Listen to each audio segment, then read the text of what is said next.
Students of class 6, welcome to English lecture. I am Anil Singh, your English teacher. Children, today we are going to read the story The Night We Won the Buck. The author of the story is John Griggs, a British nobleman who gave up his nobility. He also served as an editor of the newspaper owned by his father. Later, he worked as a columnist for The Guardian for 10 years. He also worked for the Times and also wrote for The Spectator. Now we will begin the story. Children, sometimes you might have felt ashamed for not having something that everybody has. Children, this story is about such an inferiority complex. Now let us read the story. The story begins with a boy who was ashamed for not having a car. This story was set up before the Second World War. The narrator of the story is the boy. The narrator's family was the only family not having car and they were forced to move in a cart driven by a pony. The boy's mother called the pony Barkis. Barkis was an unpleasant desire to look upon. Each and every sound of his hoof sounded poverty. Besides, their mother's salary was also insufficient to maintain family expenses. Half of the salary was spent upon medicines and the rest on poor relatives. Moreover, their house was already lended as a security on loan. Mother made them satisfied by her usual saying that if one has character, it is better part of wealth. Surviving on little develops a spiritual bank account. On response or on reply to this, the boy would say that such a bank account won't help them in buying a new car. Yet she succeeded in maintaining simple living, although their house was a charm, as their mother knew how to use few meters of multicolored glazed fabric cloth to decorate it. There came an exhibition in the town in which a new car manufactured by a company called Burke. Burke Roadmaster stood on the biggest store of the main street in the town. The Burke glittered between colorful flags as the mayor reached to pick up the winner's name from the glass bowl for the lucky ticket.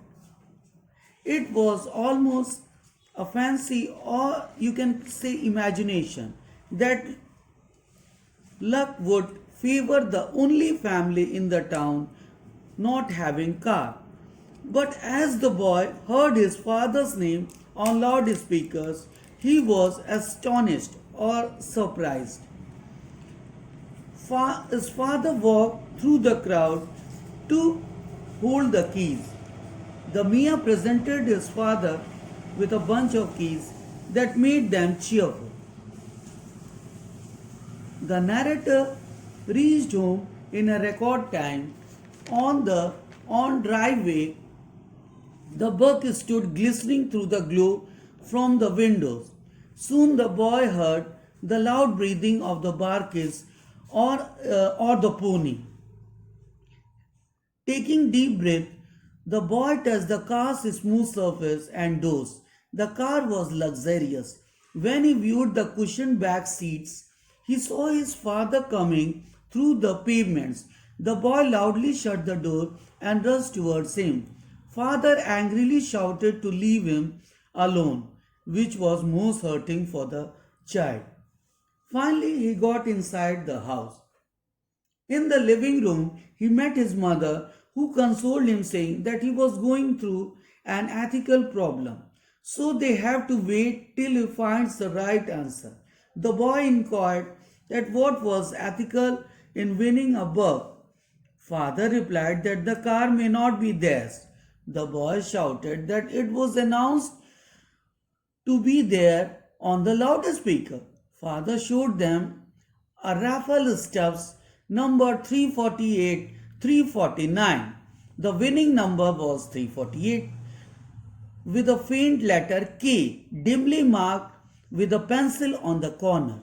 Although it was difficult to identify, but it stood for Kendrick, who was Dad's boss.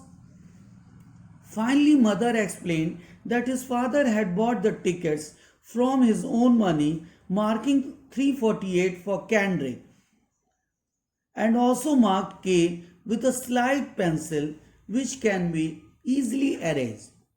For the narrator or the child, it was a simple situation, and he already knew that Kendrick was a rich and wealthy man who owned a dozen of cars and lived lavishly with many servants with two chauffeurs. Chauffeurs, they are drivers.